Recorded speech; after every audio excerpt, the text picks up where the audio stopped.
10% wetter. So optimistically 11% wetter. Winter rainfall 45% greater than 1986 to 2005. That's quite a jump.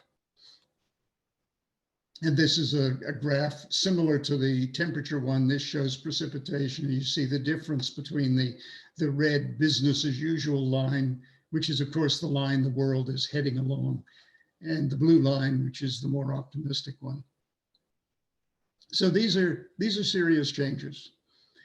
The more interesting question for us and for today is what's happening right here.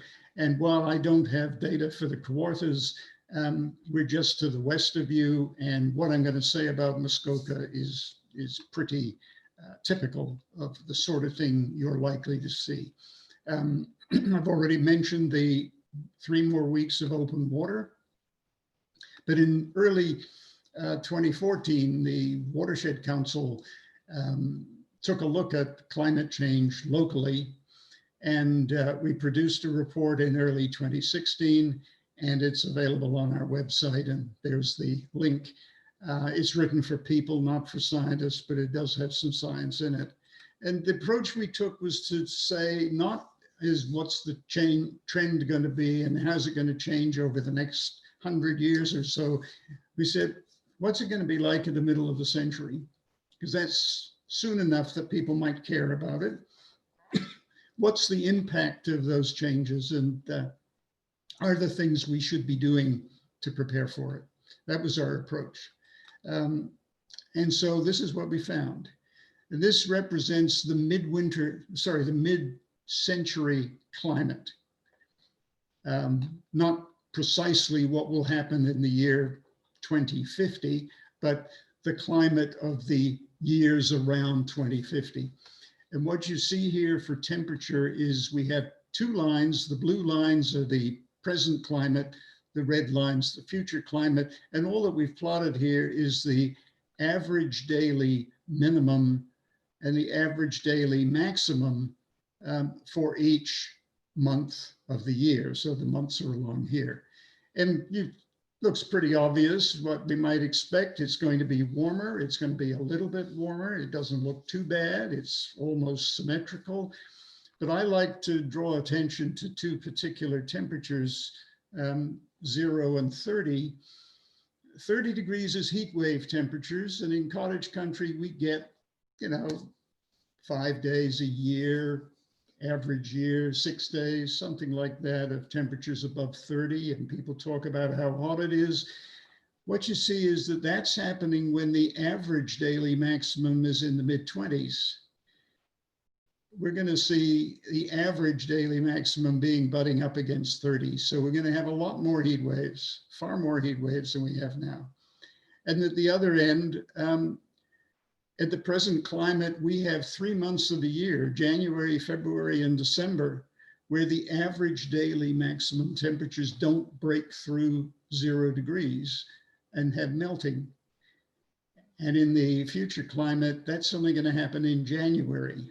So the typical year at mid-century is going to see above 0 temperatures pretty well most days of the year. And that means a radically different way in which that winter will be experienced, and also radically different for things like taking care of our roads, for example. Here's the precipitation graph. It's not as symmetrical as the other one. The mid-century climate is wetter than the present climate. What we've plotted is the total millimeters of rain or melted snow for each month of the average year. So you get the total millimeters, January, February, March, the present climate, the future climate. In general, there's much more precipitation. Well, it's measured in millimeters, but it's still, it looks like much on the graph. Much more precipitation in the winter and spring and the late fall. Summertime is pretty well a wash. There's not really any difference between those 2 lines over those 4 months. But the interesting thing is, if you remember, it's going to be warmer. And because it's warmer, there's going to be more evaporation. And with more evaporation, it's going to be drier. And so although there's the same amount of precipitation, those summers and falls are going to be drier. So as well as seeing the possibility of extra good floods in the spring, we're also going to have the possibility of extra bad drought in the summer and fall. So it is quite a change in climate. Incidentally, this increase here is due primarily to the fact that the lakes to the west of us, the big lakes, are remaining open longer in the fall and early winter. And so there's more evaporation that provides the material that becomes the rain and the snow. So what we found from our study was warmer and slightly wetter than at present, most of the precipitation in the winter, increasing flood risk, and fewer but more pronounced storm events. Now, we couldn't look at the increase in storm events, but climate scientists have been saying for a long time that this is going to happen when the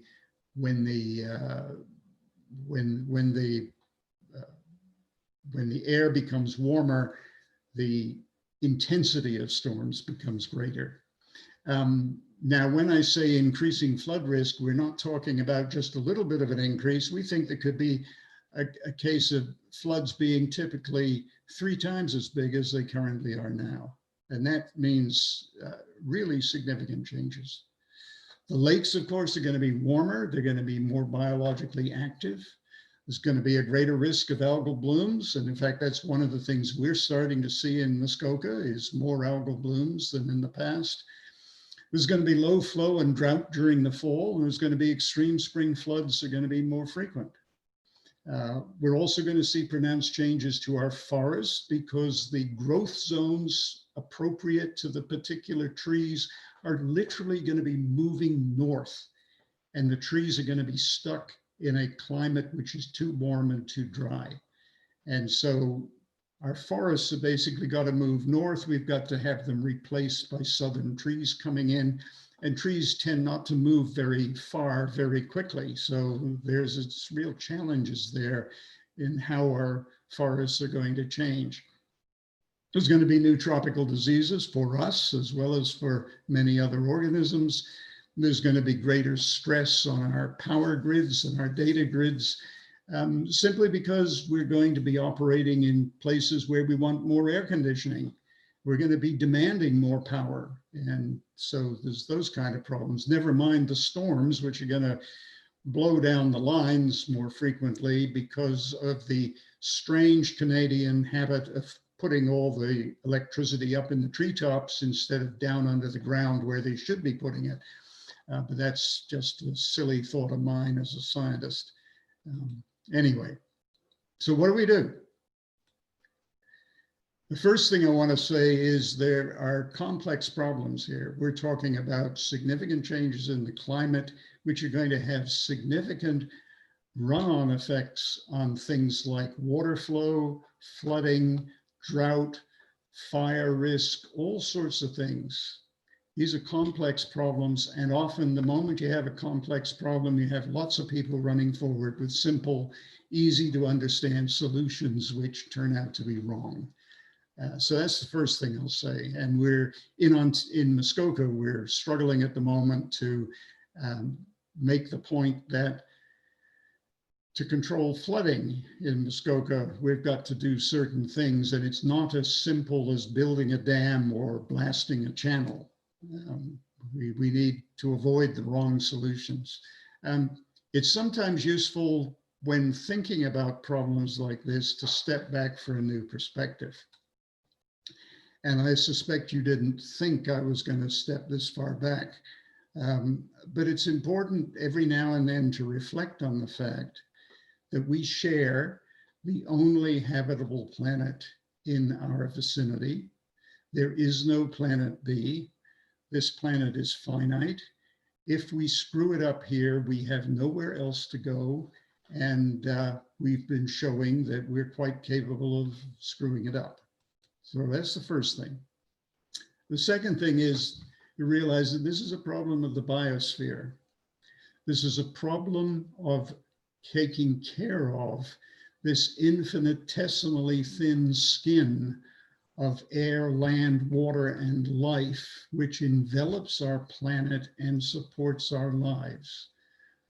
There are too few people out there who understand that we are dependent on the biosphere for our lives. You've all been breathing, I hope, while I've been talking. All the oxygen you breathe in is produced by the plants and the algae that give it off as a waste product from their photosynthesis. If they hadn't been doing that, we wouldn't be here because there wouldn't have been any oxygen in the atmosphere for us to breathe. It's as simple as that. We are a part of the biosphere. We need the biosphere to be one that sustains us. So we have this big problem. We're changing the world in ways that are dramatic. And I perhaps haven't spelled out just how dramatic a 3 or 4 degree change in temperature is, but they are dramatic changes that are taking place. There are parts of the world that are much worse off than Ontario. There are places where summer temperatures are going to be lethal for people. If you're standing around outside, you die. We're never going to have to face that, but those are the kinds of problems that are coming in some parts of the world. We've created the problem. We understand the problem, but we don't yet appreciate how serious it is. And we have power that no other creature has ever had.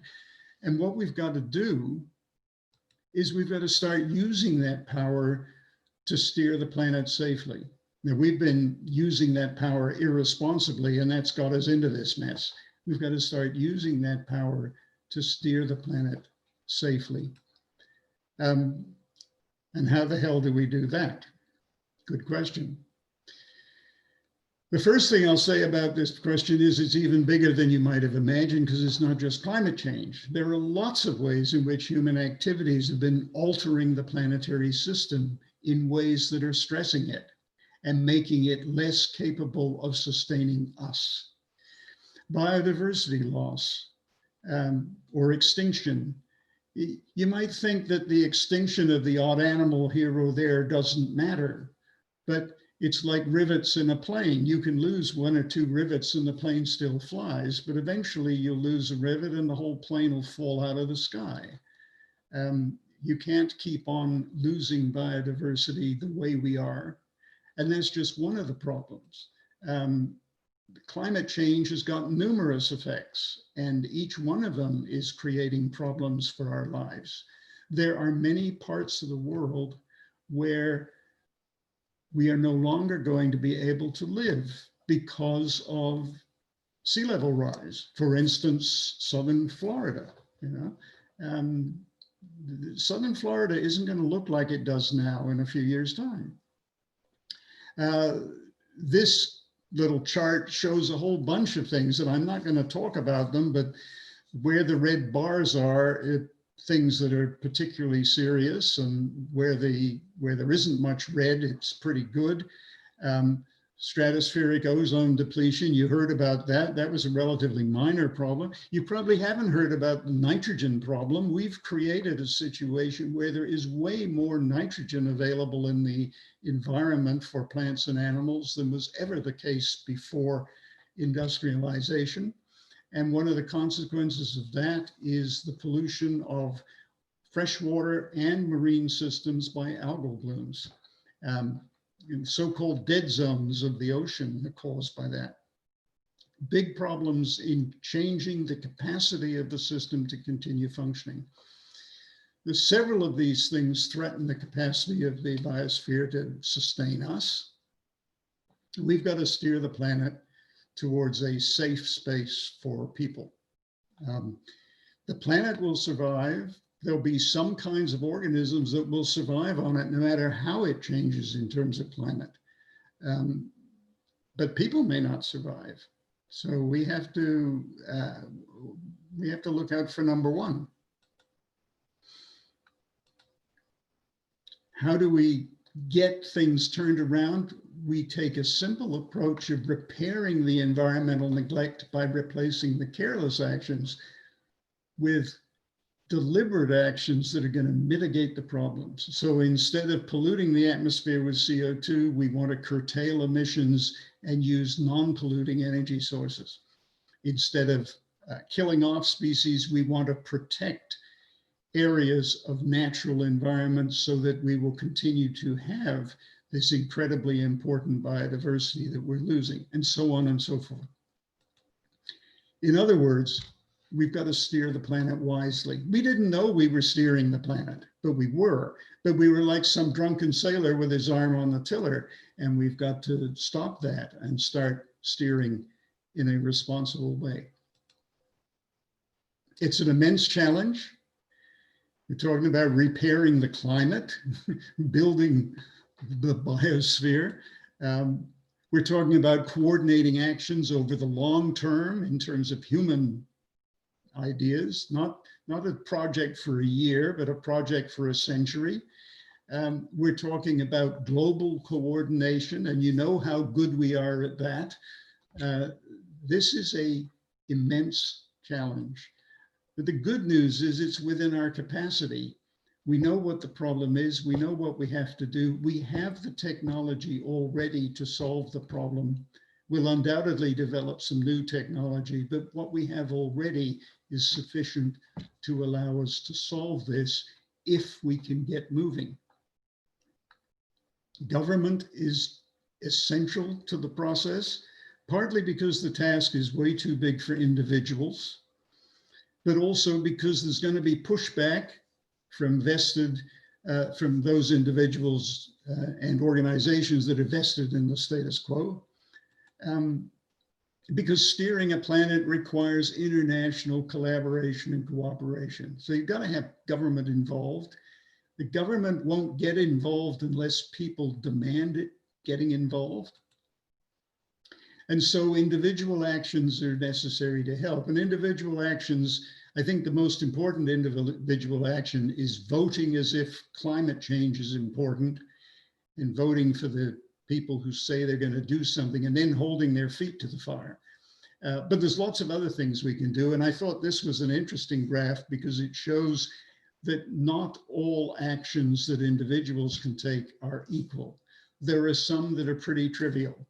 If you run around the house and get rid of all your incandescent light bulbs, you've done a little bit for climate change, but it's pretty trivial if that's the only thing you're going to do. If you do some of these other things that are listed here, you have much bigger impact. The interesting one there, of course, is having one fewer child than you were planning to have makes an enormous difference. So some actions are far more effective than others. I think what we're beginning to see now is a lot of tokenism, both by individuals, by corporations, by governments. There's a lot of governments who are declaring a climate emergency and then doing nothing about it. There are corporations who make you think they're the greenest thing on the planet, but the only thing that's green is the greenwashing that they're slapping over their activities. And then there are other corporations that are actually doing something significant. And there's people who are being proud that they're recycling their garbage. I'll tell you, recycling your garbage ain't gonna fix climate change. So we need to guard against tokenism. I'm nearly at the end. I've got a table here that says critical needs in Central Ontario, and I'm not talking about we need to do this thing, take this other action. I'm talking about changes in our attitudes, because I really believe that we aren't going to succeed in bringing climate change under control unless we radically alter our attitudes to our relationship with the natural world, recognizing the importance of the biosphere to our lives, and therefore the importance of looking after the biosphere to our futures. For one thing, we're going to have to start paying a lot more attention to what I call environmental needs. That's the need of the environment in order to be able to continue to do what it does. For too long, we've thought about human needs. Oh, we need to build a road here. Let's put it in. The trees don't matter. There's lots of other trees. Yeah. We need more attention to environmental needs. We obviously need greater protection in our kind of environment for wetlands, shallow waters, and shorelines. That's the critical place in our ecosystems where the effects of climate change are going to be most severely felt, and also the effects of other things that we do. So we need greater protection than we currently have. We do have protections in place for those things. We need stronger protection than we have. We also need, coupled with that, a lot less tolerance for non-compliance with regulations. You've all seen it. The landowner who does something that you know is A, illegal, or B, undesirable, or C, he should have at least got permission first. They do it. Sometimes they willingly pay the fine if a fine is ever levied, and everybody treats them as a good citizen. We got to stop doing that. We got to start recognizing that people who don't follow the rules are not good citizens. And we've got to be a lot less tolerant than we have been. And I think we need to start rethinking the relative importance of property rights and property responsibilities. If I own a piece of property, I have certain rights. I also have responsibilities to that part of the environment. I have responsibilities to ensure that that part of the environment can continue to do the things it does, and to assume that those responsibilities are trivial, which Western civilization has done for a long time, is a large part of our problem. So these are the changes in attitudes that we need to be bringing into people so that they will start seeing what we need to do in terms of actions to really take care of these environments that we love. This last slide is simply to plug a particular idea called the integrated watershed management. The Watershed Council is currently advocating for use of IWM as the only logical land management approach in the kind of environment that we live in. It is an approach which integrates management for different kinds of goals, and it integrates management across governments and between government departments. It's difficult management, it's challenging management for municipalities, but it's the way to go. If you read Ontario guidance regulations, they instruct municipalities to think about using integrated watershed management in their planning processes. We should be requiring it, and quite frankly, in an Anthropocene of rapid environmental change, it's the only approach with a good chance of working. And we've got a paper on this in our website as well. So thank you for the opportunity to talk to you. I'll be interested in the more local things that Bill is going to talk about. And just again, the link to the Watershed Council's page, where we have the document on climate change and also the document on IWM. Thank you very much. Thank you very much, Peter. I appreciate that. Very insightful. Let me, okay, I'm going to bring Bill on the line here now, and I've got his presentation ready.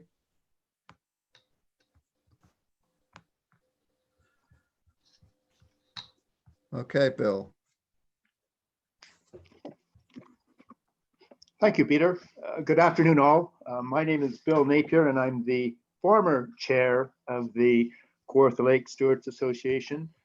Mr. Ed Leardom, who's I see on the call today, is now the new chair as of last month. And now, Peter, have you got the, did you want me to put the presentation on?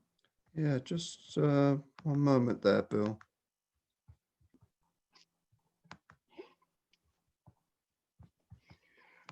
I can say after we read the Muskoka report, we followed in the wake of the work that Peter and his team had done in the preparation of our report. So earlier this year, the Kawartha Lake Stewards Association published a review paper on the potential physical and ecological effects caused by climate change. And during the next 18 or so slides, we'll provide a summary of that literature review. Next slide, please.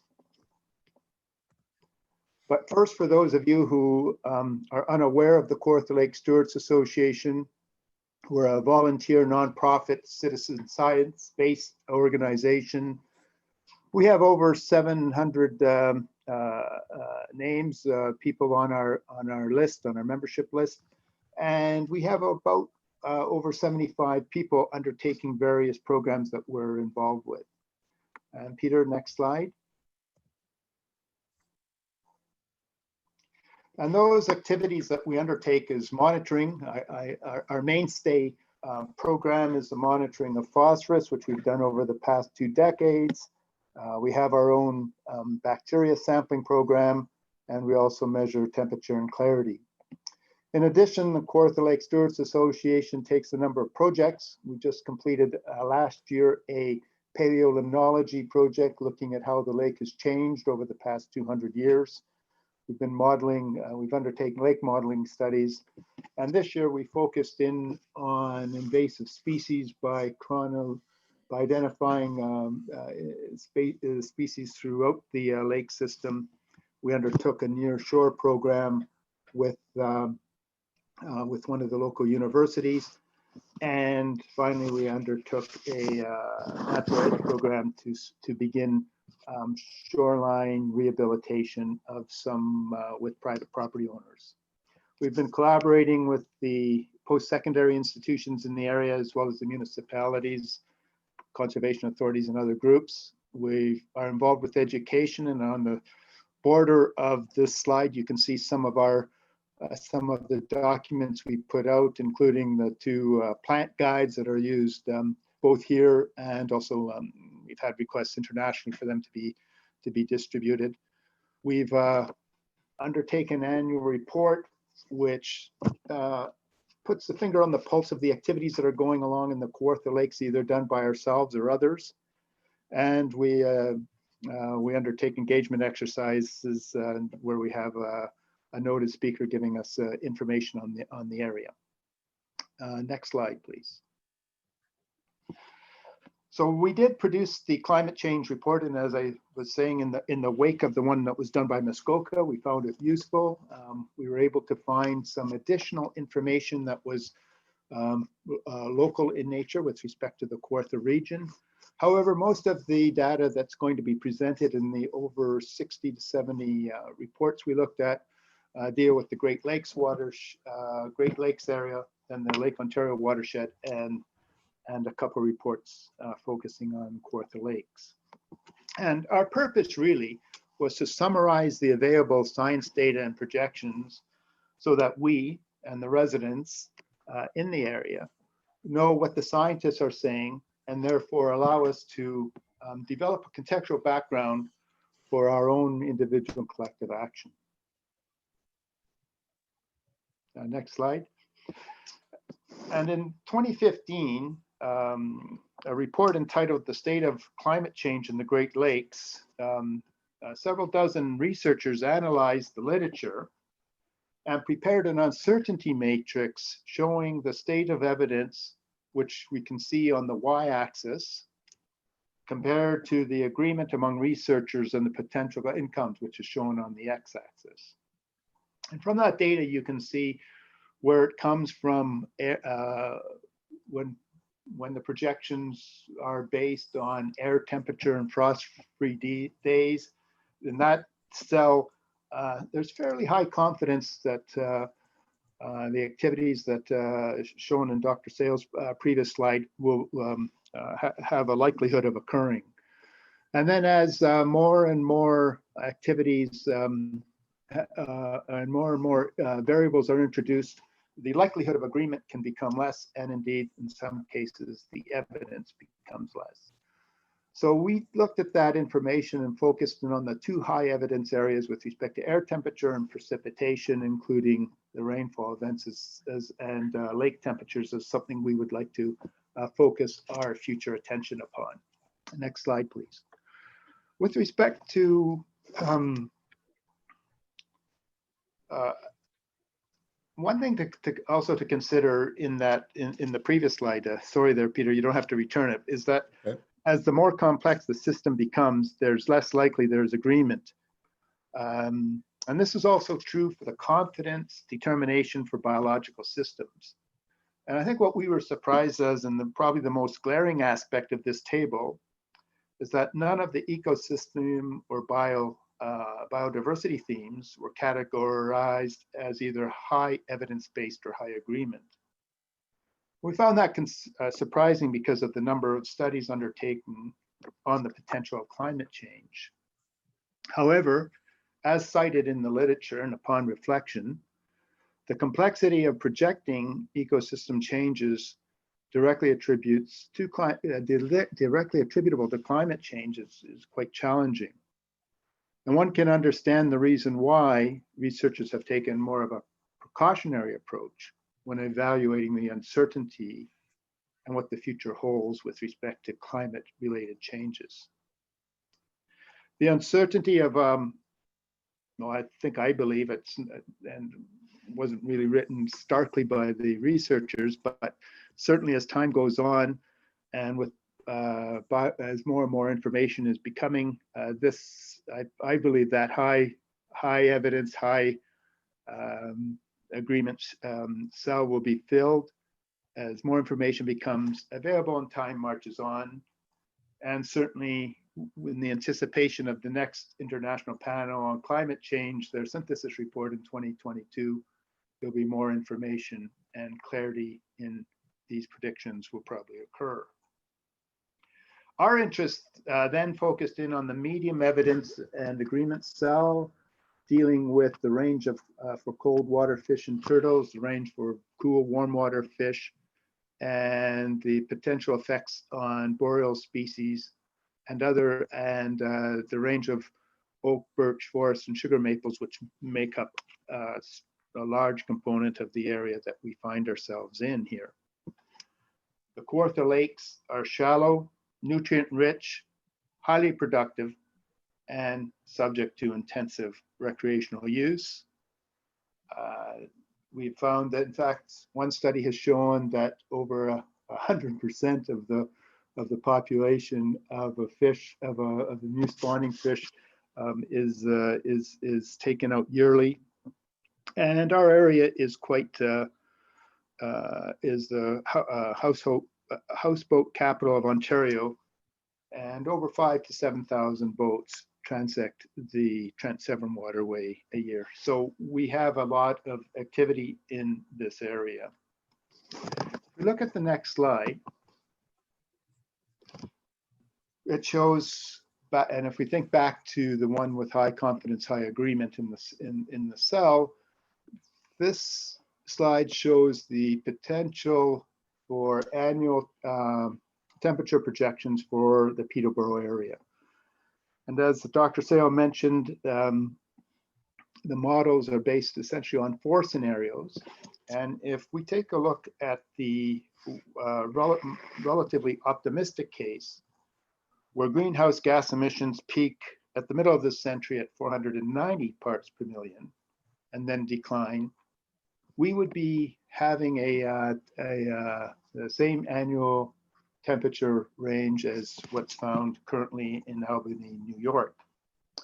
However, if you take the more pessimistic model, which estimates carbon dioxide concentrations to rise by the end of the century to 1,370 with no mitigation and accelerated release of anthropogenic carbon dioxide, we'll be having an annual temperature similar to Richmond, Virginia, and the implication of that change in temperature on the local environment and ecosystems, as you can expect, would be quite dramatic.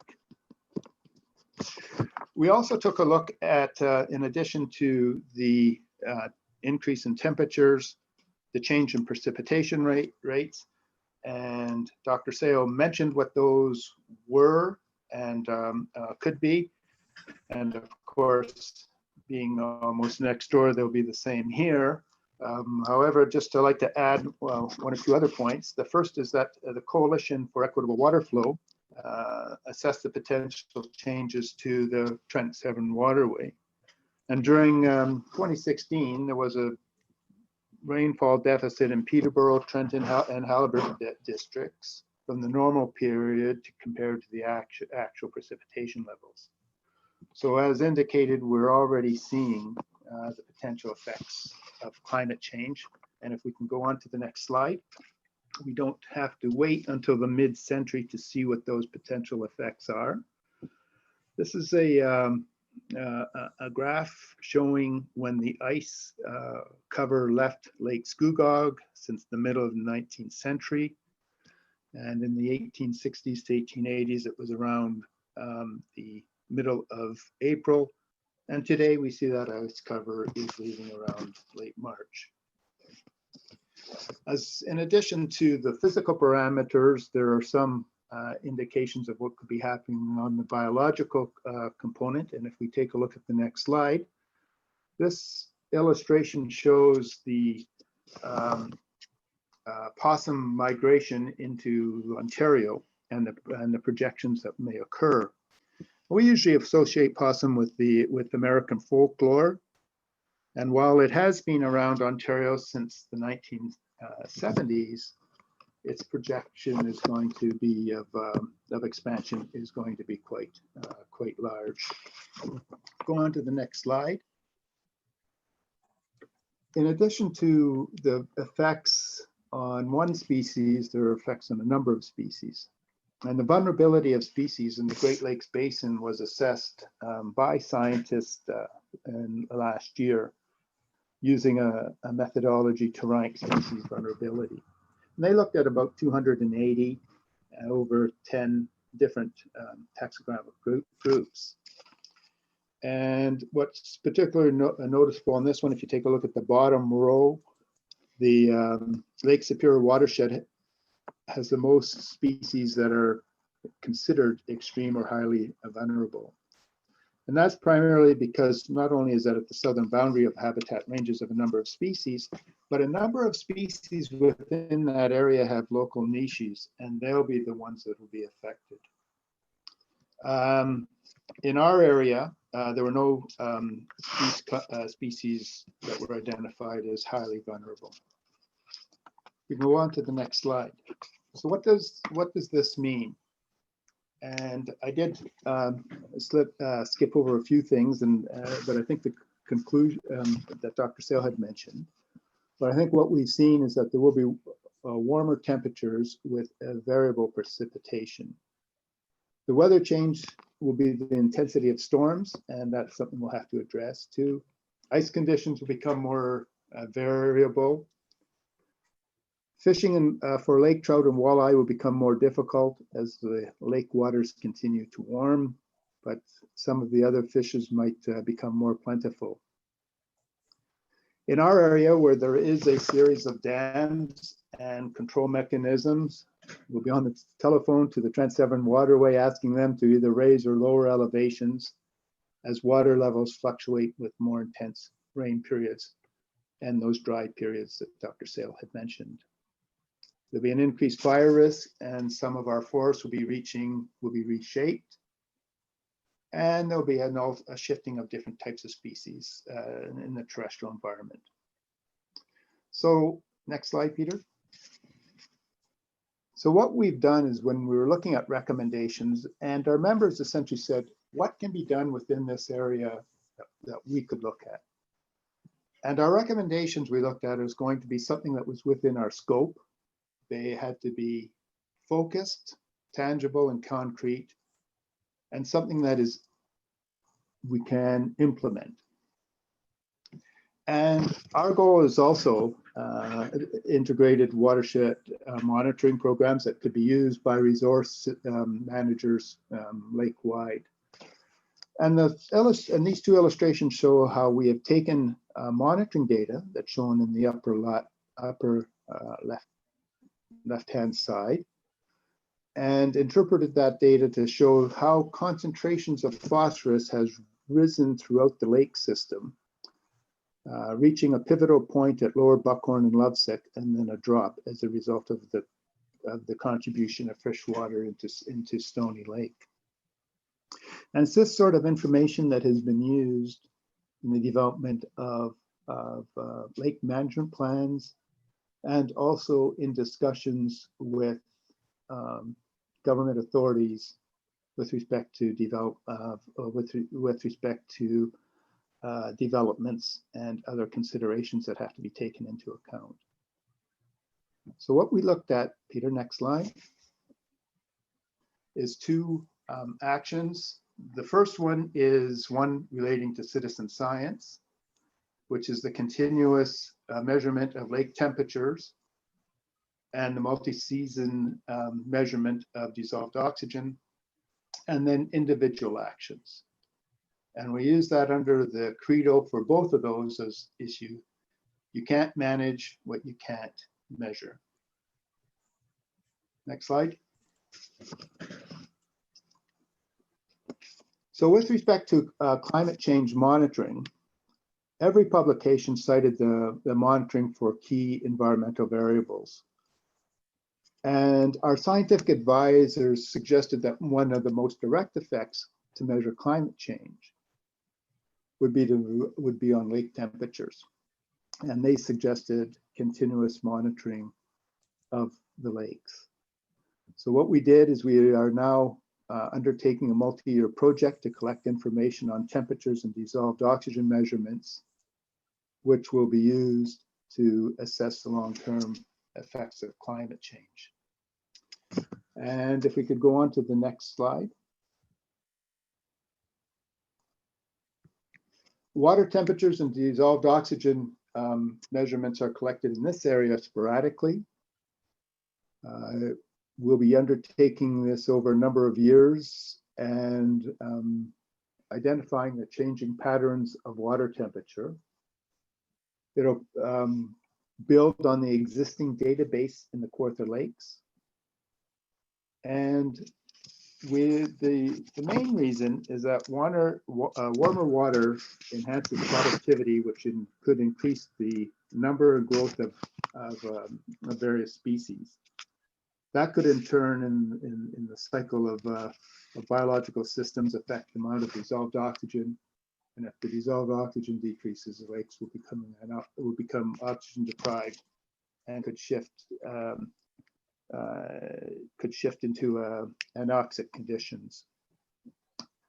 We're looking at the program in the long term, but the Kawartha Lake Stewards Association has identified this program for 3 years, with the hopes of developing enough enthusiasm and a platform to be undertaken by other government agencies or possibly an academic institution. This year, because of COVID and affecting our ability to start the program, we did undertake a focus program on a half a dozen lakes. We placed in the dosimeters to measure continuous sampling and started measuring dissolved oxygen measurements throughout the season. And that work will continue for the next 3 years. Next slide, please. And this here shows the proposed sites that we'll be monitoring, starting from Balsam Lake on the top left-hand corner, focusing down to Kawartha Lake, which is down in the middle of the page at sampling station locane 16. It's a collaborative project with a number of lake associations and conservation authorities and government agencies signed on. And we'll expect to finish the studies design for implementation by the end of this year, commencing next spring. Next slide, please. And that focuses in on the individual metrics. And everyone sort of has a role to play in carbon dioxide reductions. And if you take a look at the top right-hand histogram, it shows that energy transport has increased while other energy aspects have actually dropped here in Canada. This is a graph out of the submission to the International Panel on Climate Change made by the government this year, so it wasn't in the report. So one of the things we're looking at is the reduction of individual emissions, which folks can, certainly we're not going to be asking anyone to know what they are, but with people being able to take their own, casting an eye on their own emissions, there will be certainly an opportunity for other actions to be undertaken. The multi-pronged approach of individual, national, and international actions can set the stage and turn the tide, and possibly turn the tide on climate change effects, and also address other environmental stresses, such as the loss of biodiversity, waste, and habitat destruction. So between the energy, enthusiasm, and cohesion that can be done, we believe that that other environmental attributes will also be affected. Furthermore, the residents are likely to take action, either advocacy or on their own, if they are engaged in the collecting of data and if they are well informed with local and current climate related information and adaptation options. And the last slide here shows essentially some of the references we provided to members if they do wish to pursue an individual characterization of their emissions. Thank you, and I also look forward to an opportunity to respond to any questions that may come at the end of the next presentation.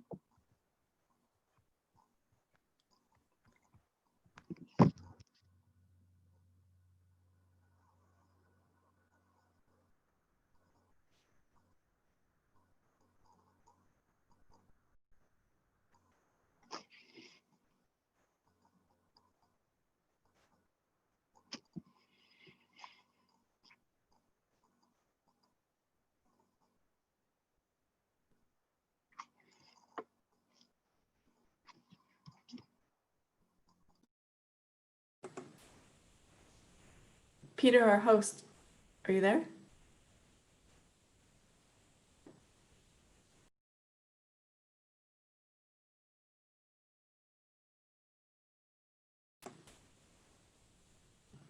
I'm not sure what happened to Peter, but I think I'm supposed to go next. How would it be if I just... Sorry, Robin. Oh, yeah, yeah. You can go now. My apologies. I muted myself. Oh, that's all right. Yep. I'll admit, so my name is Robin and I'm a staff person at the Council of Canadians. So I have the pleasure of working with the Kawartha Lakes Chapter on occasion. And I'm calling in from Jabuktuk, Halifax today on the unceded territory of the Mi'kmaq Nation. And I'll admit, I somehow in the midst of COVID and washing my hands every 5 minutes, managed to get the monster of all colds. And so I'm not feeling super great. And as a result, I don't have any slides to share with you, but I promise I will try to be as an engaging speaker as possible. A few days of my life have been canceled due to this unfortunate cold. So I really want to thank Peter and Bill for sharing their presentations with us to give us an understanding of the local context of climate change and some work being done in the area to protect those ecosystems. My very first job in university was doing some of that water quality monitoring work that that Bill was talking about, looking at which critters live in the streams and lakes just to get a sense of the overall ecosystem health. So that work is very close to my heart and feels very important, especially at this time where ecosystems are changing so much. I think I'm meant to bring this a bit wider and then back to a local level. So I'll make a bold statement here and say I think it's pretty clear at this point, based on what Peter and Bill have both said, in addition to everything we've ever heard about climate change, is that our society is living on the earth in a completely unsustainable way. And that's creating not only the climate crisis, but major inequality, damage to the ecosystems we rely on, and indignity for people in addition to the obvious impacts of climate change. And so it's very obvious that we need to reduce our global greenhouse gas emissions, but it's not as obvious how exactly to do that. There are some solutions being proposed, like piecemeal solutions like carbon taxes and watching our carbon footprint and using electric vehicles. And those are all very important pieces of the transformation that we need to make, but they don't get us very far when the economy that we live in is rooted in extraction of unsustainable finite resources, dispossession of indigenous peoples from their land, and infinite growth on a finite planet. So from my perspective and in my work doing community organizing, I see that the climate crisis demands us to have a total re-envisioning of what it is to live here together on this planet.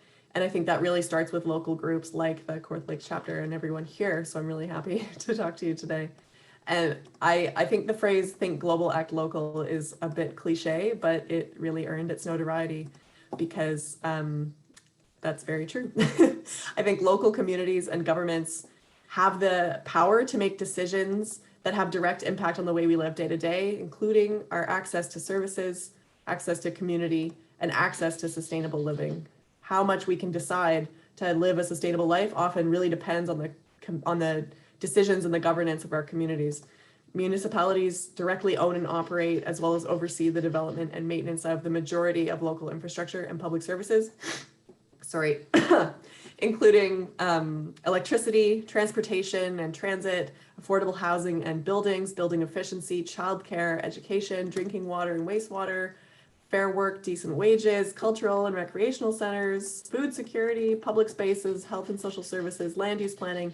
All of these things have decisions made at the local level. And so by organizing at the local level, we can have a huge impact on the way that we are together, or I should say you are, because I'm not in your community.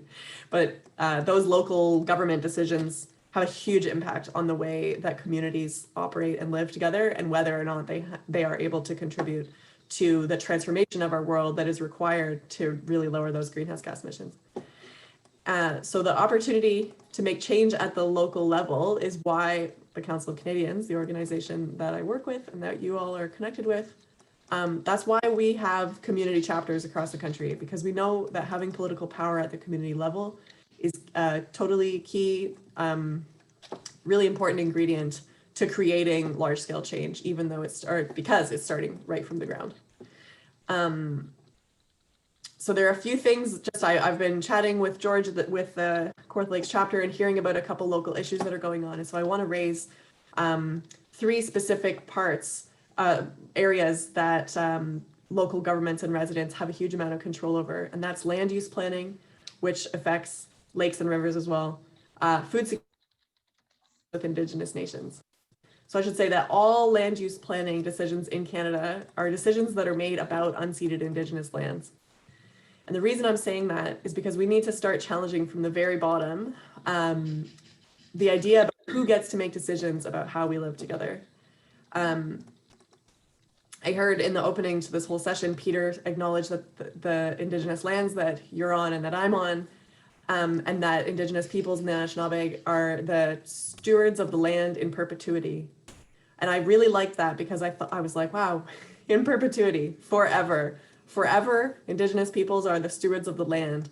But what I've seen in my life, is that Indigenous peoples are consistently separated from their ability, and a lot of roadblocks have been put up between Indigenous peoples and the stewardship of their lands.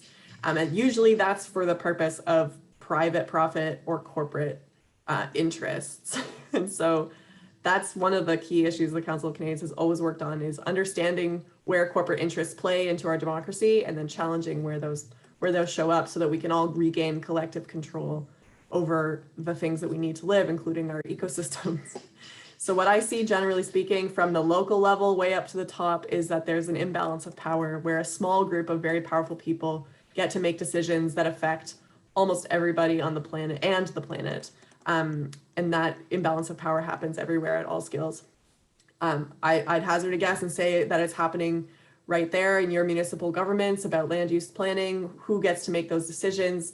I'm again hazarding a guess. I bet that a couple of developers, land developers, housing developers, have a huge amount of sway over the city council or town council. same everywhere across the country, I would guess.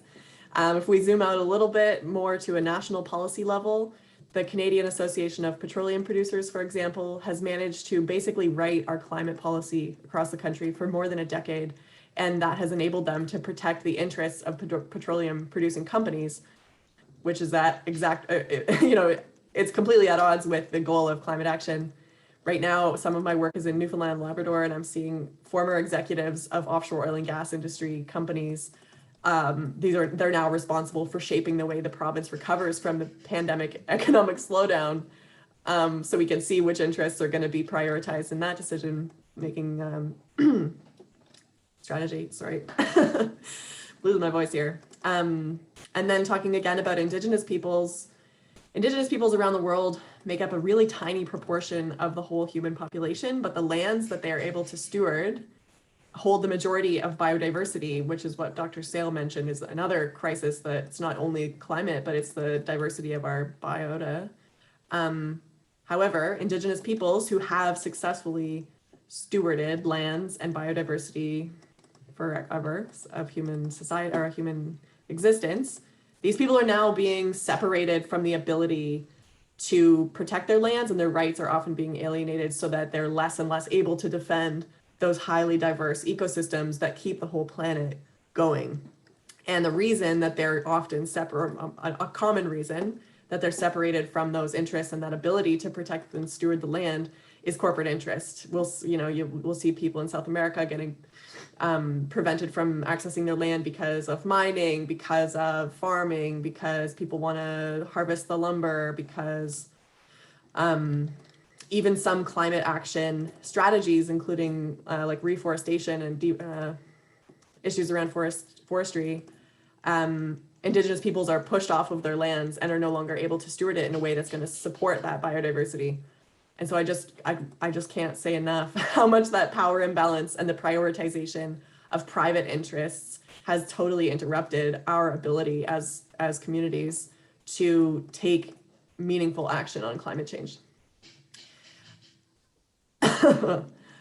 Really struggling over here. Okay, so back to local.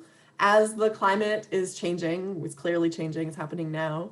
I was actually born after the point that the Earth reached 350 parts per parts per million, which is kind of a sustainable level of carbon dioxide and other greenhouse gases in the atmosphere. I was born after that. We already passed it by the time I got here. And I've been working in my entire adult life on issues like this. So clearly the climate is changing, and we're being called to transform society to reduce our greenhouse gas emissions, hyper-localize our lives to make that possible, and work to protect our ecosystems, kind of like what Bill was talking about with the monitoring and different projects around the ecosystems in your area. We're being called to do these things, and we have to realize that private interests are blocking our political ability to make that transformation. And I don't mean like big P politics, liberals and conservatives or whatever, but like we have political agency as people to inform decisions in our democracy, but it's being interrupted by private interests. And so that is that's where I'm coming from on this. And I think one of the big questions that both Bill and Peter raised were how can we actually do this together? What can be done to build, for example, food sovereignty, to build renewable energies, and to do that at a local scale that's going to serve people in your communities? How are we going to make it possible to live sustainable lives? Well, here where I am, or there where you are, how are we going to do that? And not only what can we do, but how? So my answer to that is that we have to organize our communities because we are not currently we don't have the structures in our communities to deploy our political influence in an effective way, the way that corporations and private interests do. So we have to organize ourselves. We do have the ability to push for government action that is more responsive to our needs, more in line with Indigenous ways of living on the land that they've lived on for ages, and more in line with real action on the climate crisis, but we have to organize in order to get there. And the good news is that organizing is also very fun because you get to know your neighbors. So the Council of Canadians has worked with community chapters like the Kawartha chapter to build up that local organizing power. We work with folks to develop new campaign plans or support existing campaigns that are ongoing. to make tangible change relating to climate justice, Green New Deal, and the just recovery. We have a long history of making change at a local level, including one project I'll focus on for a second is the Blue Communities Project. The Blue Communities Project is about protecting access to clean and publicly owned water services.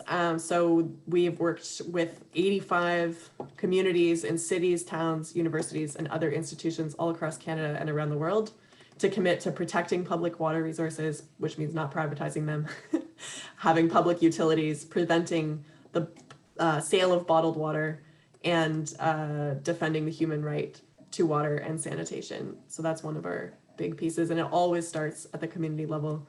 One project I'm working on right now that I hope some of you will be interested in is called Green New Deal Communities. And what we're doing is we're working with our chapters and other allies to develop and support local campaigns for related to climate justice and just transition planning. And in each community we're working in, these campaigns have a different flavor. We don't have one set goal, but we're working with the communities to set goals that are relevant to those people. And what we're trying to do is create a network of people who are presenting tangible, real, local applications of the principles of a Green New Deal. I've always found that one problem in working on the Green New Deal, it's such a big idea that it's hard to understand what it means practically. And so that's part of what we're thinking with this Green New Deal Communities project, is that we want to create some tangible examples of what the Green New Deal is and how it can materially improve our communities, so that we can build a movement and build power and commitment to that idea, so that we can continue organizing and see real ripple effects from each of those local successes. We have a couple partners on this project already. It's pretty new. I'll mention two. One is in Oshawa, Ontario, not super far from where you all are. We're working with people who have been laid off from the GM facility in Oshawa. That facility has been subsidized by all levels of government, including municipal, since day one for 111 years.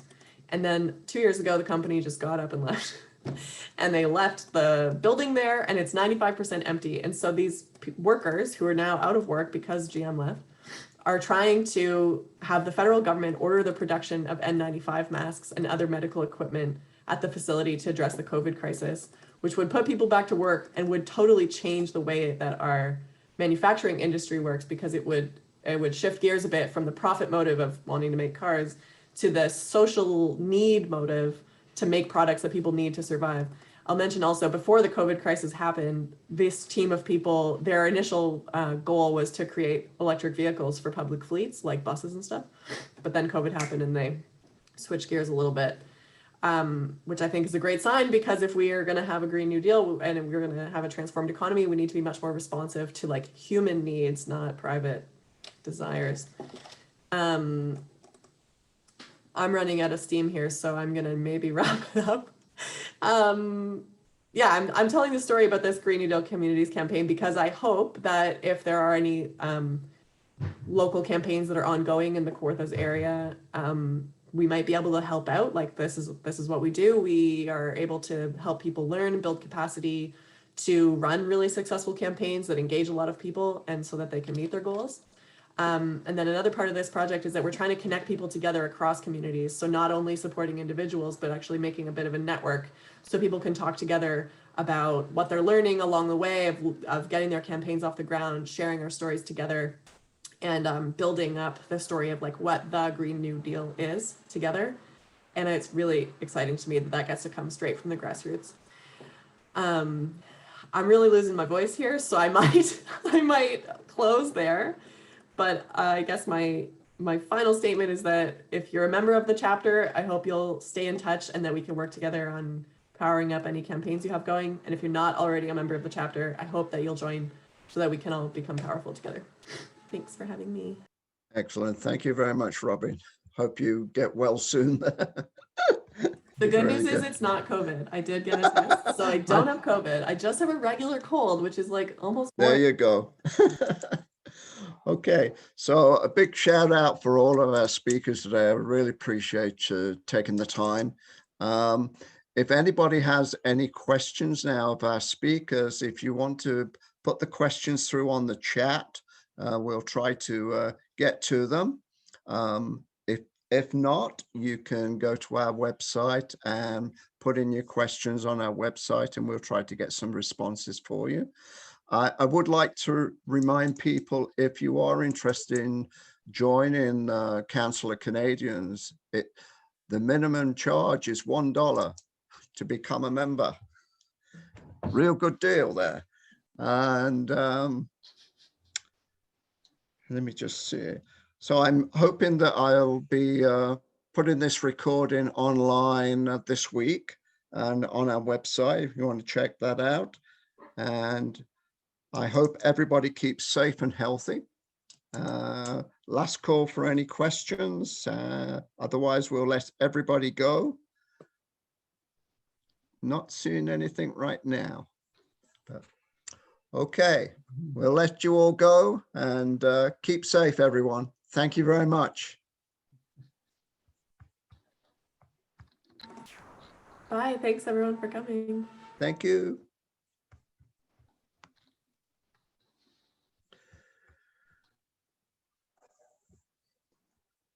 Goodbye, all. Bye-bye. Bye, Bill. Bye. Bye, Peter.